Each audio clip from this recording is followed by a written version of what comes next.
Hello everyone, magandang oras sa atin lahat. Welcome to my videos. Maraming salamat sa panonood at lalo na sa mga nag-subscribe. Thank you guys, at kung bago ka pa lang dito sa aking videos, huwag kalimutan mag-like, comment, share, and subscribe para updated ka sa aking mga bagong upload na mga videos na mayroong mga gandang kasaysayan at halaga tungkol sa ating mga barya. Guys, ito yung 1 euro coins ng Espanya na si Juan Carlos. First type, first map. So bago tayo magpunta guys doon sa ating ceiling online, tapusin muna natin guys ang kanyang features dahil napaka-importante rin na malaman natin ang tungkol dito sa baryang ito guys. So yung features nyo guys, ang issuer ay Spain or Spanish or Espanya. King Juan Carlos 1975 hanggang 2014. Ang type naman ay Standard Circulation Coin, year 1999 hanggang 2006. Ang value 1 euro.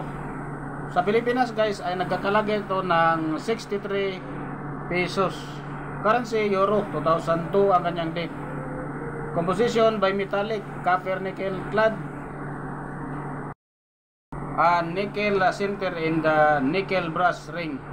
May timbang ito guys na 7.5 grams at ang kanyang diameter naman ay 23.25 mm.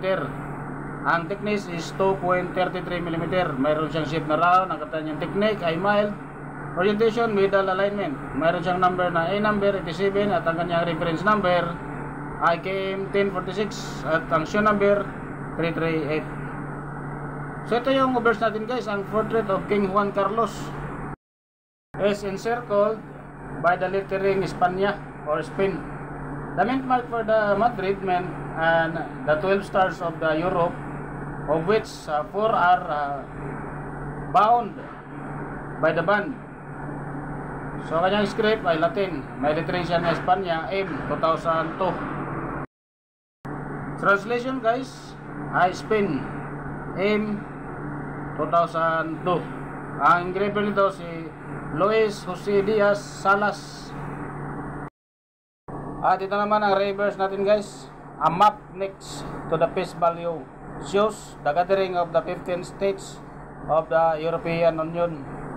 Meron siyang script na Latin at ang lettering 1 euro, double L. So engraver si Lux Loy CX.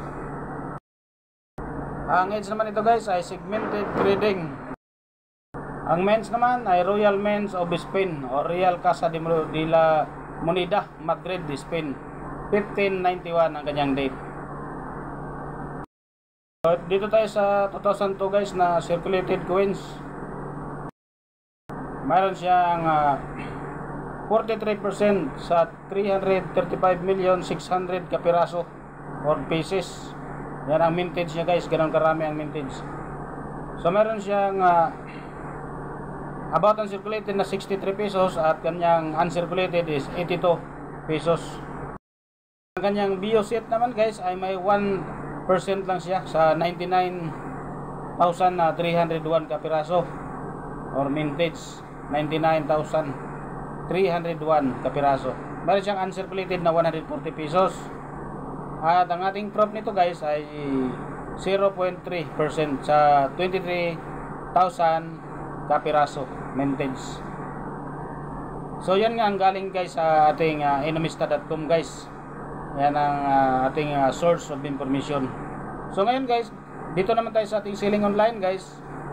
Itong ating 2002 guys na 1 euro coins ng Espanya ay nakadisplay rin ito guys ng 12,590 pesos sa ating ceiling online sa eBay. So yan guys, sa mga nakuha nating informasyon tungkol dito sa baryang ito guys ng Espanya. So maraming salamat sa panonood guys at God bless sa ating lahat.